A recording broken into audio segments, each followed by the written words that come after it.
Halo, kami dari kelompok 9 akan membawakan materi kepada kalian mengenai evolusi teknologi mobile dari zaman ke zaman. Smartphone, perangkat yang selalu kita genggam saat ini nih, udah jadi teman, bahkan sahabat yang udah nggak bisa kita pisahin lagi.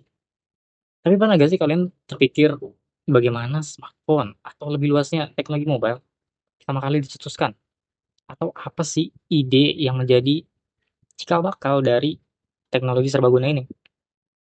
Nah, jadi awalnya ada nih seorang ilmuwan asal Skotlandia yang saya yakin kalian sudah mengenalnya lah, sudah familiar dengan namanya. Ya, dia adalah Alexander Graham Bell. Dialah yang pertama kali mencetuskan ide telepon pada tahun 1876. Idenya tuh sebenarnya simpel banget. Kayak dia terpikirkan bagaimana ya kalau suara bisa diantarkan atau ditransmisi dari satu titik ke titik lainnya menggunakan kabel. Hanya menggunakan kabel saja. Simpel sekali idenya. Tapi dari ide simpel tersebut, ide inilah yang mendasari perkembangan teknologi mobile secara modern. Yang tadinya telepon hanya hanya bisa digunakan untuk berkomunikasi satu arah saja atau dua arah saja dan terbatas hanya melalui kabel.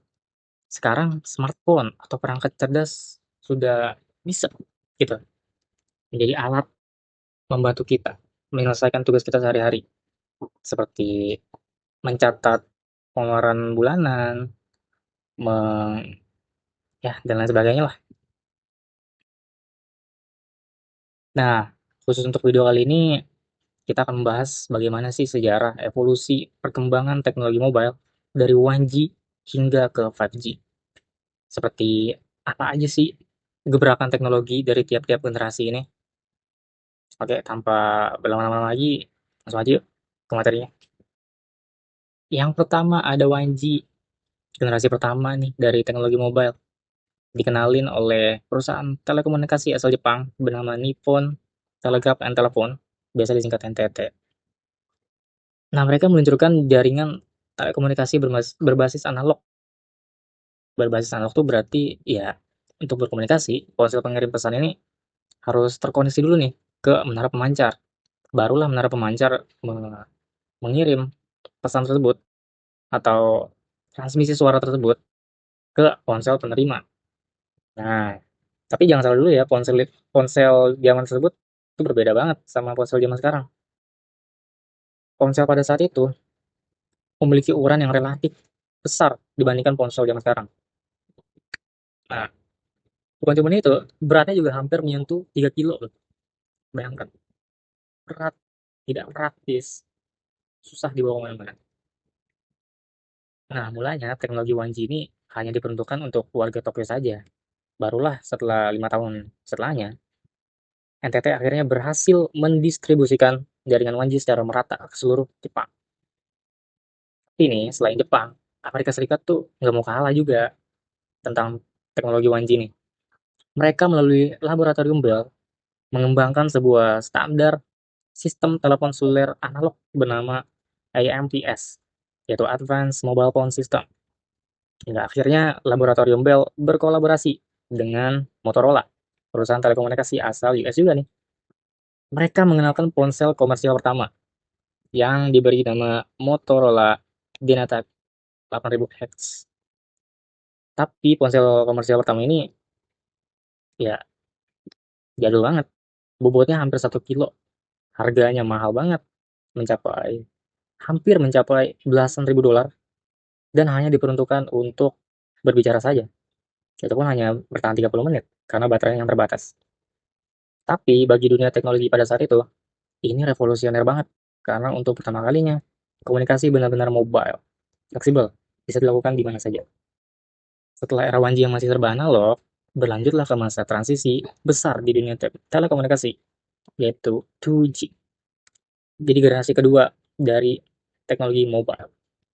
Nah, kalau 1G itu bisa dibilang masa percobaan, nah 2G itu titik di mana ponsel benar-benar masuk ke era digital. Teknologi 2G pertama kali diperkenalkan di Finlandia pada tahun 1991 oleh operator bernama Radio Linja. Mereka menggunakan sistem GSM, yaitu Global System for Mobile Communication. Nah, berbeda dari 1G yang mengirim suara dalam bentuk sinyal analog, 2G mengubah suara menjadi data digital atau paket-paket digital sebelum dikirim lewat jaringan. Hasilnya, kualitas suara jauh lebih jernih, sinyal lebih stabil, dan yang paling penting komunikasi jadi lebih aman karena mulai menggunakan sistem enkripsi. Artinya udah nggak bisa lagi tuh disadap pakai radio kayak di masa 1G. Tapi, tapi inovasi terbesar dari 2G bukan itu.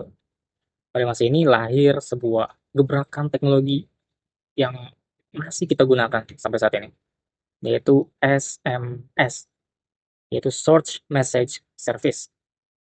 Pada tahun 1992, pesan teks pertama kali itu dikirim dan bertuliskan sederhana, yaitu Merry Christmas. Nah, dari situlah SMS langsung meledak di seluruh dunia. Bayangin aja sebelum ada WhatsApp, Telegram, Line, Snapchat, orang-orang udah bisa chatting satu sama lain melalui ponsel mereka masing-masing. Nah, selain SMS, 2G juga membawa fitur MMS, yaitu Multimedia Messaging Service, yang memungkinkan pengiriman gambar dan suara, walaupun kualitasnya masih rendah ya. Bukan hanya itu, roaming internasional juga mulai diperkenalkan. Jadi pengguna bisa tetap terhubung walau berpindah negara. Nah, menariknya di era 2G, inilah ponsel mulai jadi bagian dari gaya hidup. Desainnya makin kecil, lebih ringan, lebih modis, dan mulai muncul variasi layar berwarna gitu. Serta ringtone-ringtone ikonik yang sudah kita kenal. Nah, di era 2000-an muncul merek-merek ponsel ternama seperti Nokia, Ericsson, Siemens, dan mereka jadi simbol keren di zamannya. Siapa coba yang nggak kenal Nokia 3310? Ponsel legendaris yang terkenal super awet, tahan banting, dan punya game snack yang melegenda. Halo, saya Yosua Stefani Mangacara Jasida Butar dengan NIM 2510511134. Saya akan melanjutkan presentasi dari kawan saya yang sebelumnya, itu mengenai tentang perkembangan teknologi dari zaman ke zaman, lebih tepatnya dari 1 giga, first generation, 1G, hingga 5G, fifth generation. Nah, saya akan membahas dari third generation hingga fifth generation, maaf. Teknologi 3G ini muncul pada tahun 2000-an kawan-kawan sekalian. Nah, ini adalah, lonjakan yang cukup besar pada zamannya, yang sebelumnya adalah, second generation. Karena pada second generation, mobile itu hanya bisa menangani panggilan suara dan pesan teks. Nah, third generation ini membawa suatu improvisasi yang bisa dikatakan sangat, bagus ya, yang di mana, third generation ini mempunyai kemampuan untuk mengakses internet, melakukan panggilan video, dan mengirim data multimedia. Nah, teknologi ini juga mampu melakukan, eee, browsing ya, streaming musik serta video, dan mengunduh file dengan kecepatan hingga 2 MB/s. Mungkin bagi kawan-kawan sekalian 2 MB itu bukan apa-apa, karena di masa sekarang ya normalnya kita dapat 10 MB/s gitu, 15 MB/s. Tapi dulu 2 MB itu adalah suatu kecepatan yang luar biasa pada masanya. Kemudian kawan-kawan sekalian, eee, third generation ini mempunyai standar tersendiri. Standar utama third generation itu adalah UMTS, Universal Mobile Telecommunication System. Ini merupakan pengembangan dari sistem GSM pada second generation. UMTS ini menggunakan WCDMA, Wideband Code Division Multiple Access, teknik di mana beberapa sinyal dikirim bersamaan menggunakan frekuensi yang sama, tetapi dibedakan oleh kode unik untuk tiap penggunanya. Selain TMS, di wilayah-wilayah lain seperti Amerika, itu menggunakan teknologi CDMA 2000.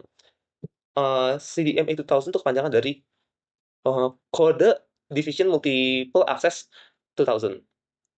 Sistem berbasis CDMA ini juga meningkatkan kecepatan dan kapasitas jaringan dibanding second generation.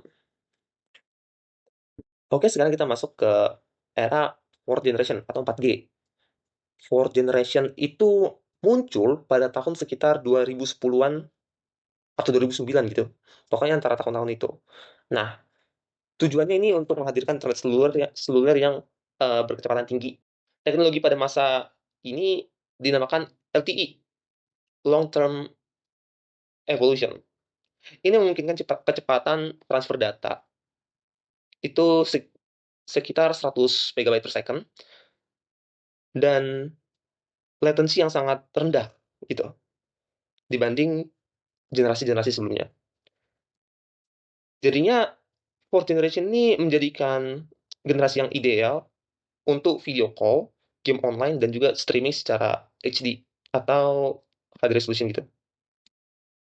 Nah, LTE ini memanfaatkan teknologi OFDMA atau Orthogonal Frequency Division Multiple Access, yaitu metode yang membagi sinyal menjadi banyak subfrekuensi. Jadinya ada sinyal dibagi-bagi menjadi beberapa subfrekuensi yang kecil sehingga dapat ditransmisikan lebih efisien dan stabil, terutama ke daerah dengan banyak pengguna. Contohnya adalah kota-kota besar.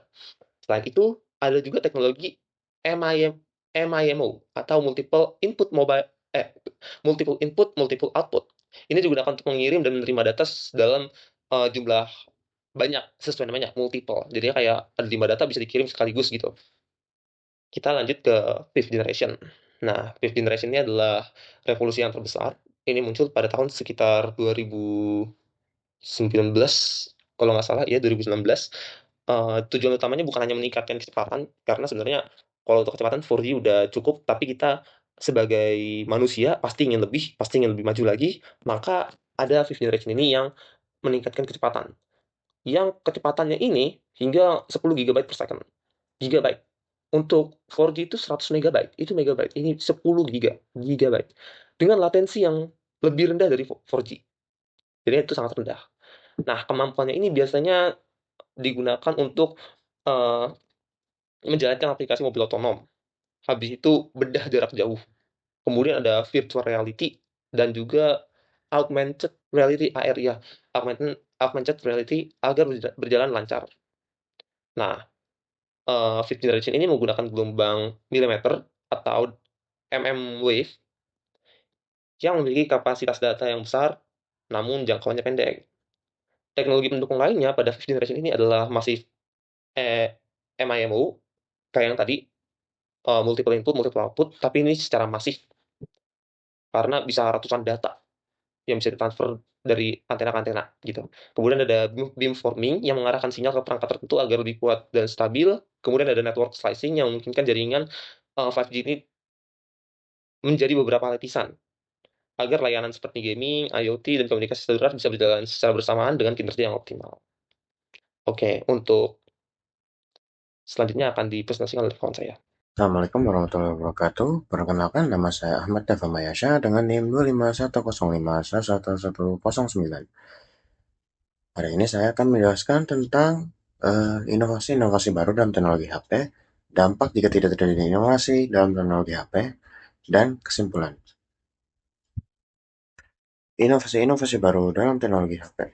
Perkembangan teknologi HP dalam 20 tahun terakhir menunjukkan laju inovasi yang luar biasa. Inovasi tidak hanya berfokus pada peningkatan performa jaringan, tetapi juga pada berbagai aspek yang membuat perangkat ini semakin canggih, efisiensi, dan multifungsi. Dimulai dari awal tahun 2000-an, pada tahun ini fungsi utama HP masih sebatas alat komunikasi, suara, dan pesan singkat. Pada merek seperti Nokia, Siemens, Motorola, dan Sony Ericsson mendominasi pasar global dengan desain fisik yang beragam mulai dari model candy bar, flip, hingga slide. Beberapa fitur inovatif yang mulai muncul pada masa ini adalah antara lain ada Ring Polyphonic, layar berwarna, serta kamera VGA. Sekitar tahun 2003 sampai 2005, muncul ponsel dengan fitur tambahan seperti radio FM, Bluetooth, dan pemutar MP3, yang membuat HP berfungsi sebagai perangkat hiburan portable. Nokia seri 6500 dan Sony Ericsson K750i misalnya menjadi ikon era karena ini menghadirkan kombinasi kamera, musik, dan konektivitas dalam satu perangkat meski masih terbatas. Era ini menandai transisi awal dari ponsel komunikasi ke ponsel multifungsi. Sekitar tahun 2006 sampai 2008, perkembangan HP semakin pesat dan hadirnya sistem operasi mobilenya seperti Symbian, Windows Mobile, dan BlackBerry OS. Ponsel tidak lagi hanya menjalankan fungsi bawaannya, tapi juga diinstal aplikasi tambahannya. BlackBerry misalnya populer di kalangan profesional karena kemampuan push emailnya yang revolusioner. Namun titik balik tersebut jadi pada tahun 2007 ketika Apple meluncurkan iPhone generasi pertama. iPhone memperkenalkan konsep layar sentuh penuh tanpa tombol fisik utama serta menghadirkan App Store pada tahun berikutnya yang mengubah cara pengguna berinteraksi dengan perangkat digital. Inovasi-inovasi ini menginspirasi produsen lain untuk beralih dari keypad ke layar sentuh dan mengadopsi sistem operasi terbuka. Masuki tahun 2013 sampai 2018, pasar HP didominasi oleh persaingan antara iPhone dan berbagai merek Android seperti Samsung, Xiaomi, Huawei, dan Oppo. Pada periode ini, inovasi difokuskan pada peningkatan kualitas kamera, desain layar tanpa bezel, serta performa prosesor yang semakin cepat. Sistem keamanan seperti sensor sidik jari dan pengenalan wajah mulai diterapkan secara luas. Akhir tahun 2009 hingga 2020-an era. Sejak tahun 2019, dunia memasuki era kecerdasan buatan.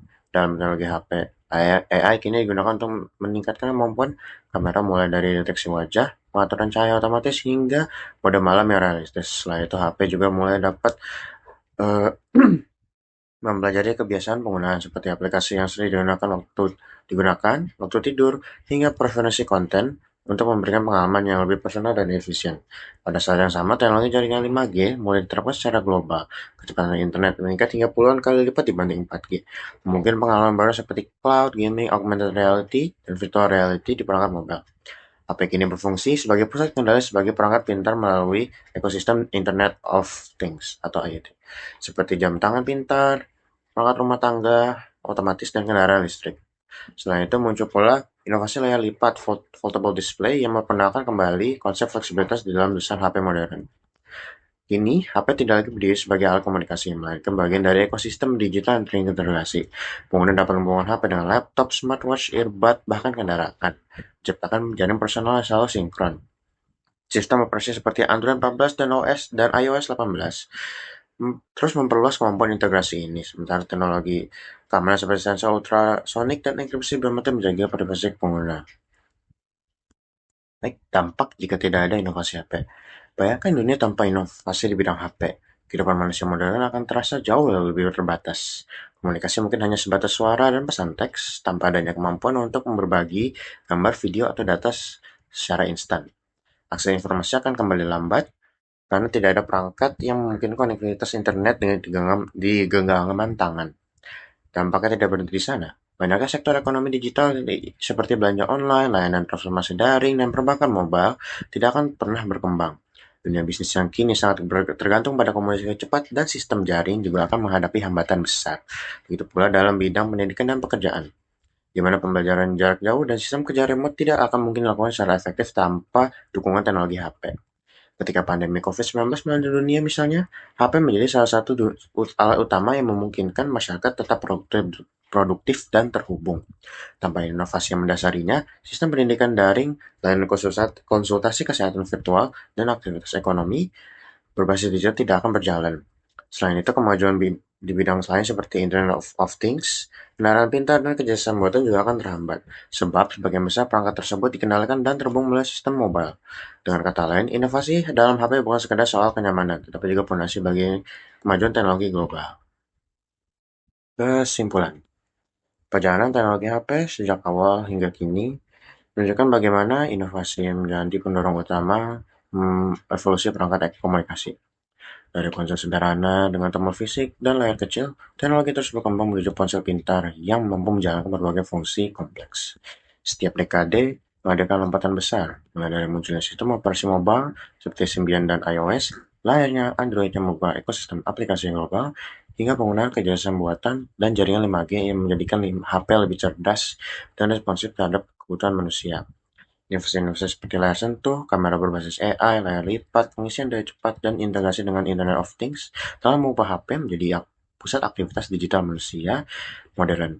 Kini, HP bukan hanya alat komunikasi tetapi juga alat kerja, media hiburan, sarana belajar, bahkan pengendali perangkat pintar di rumah dan kendaraan.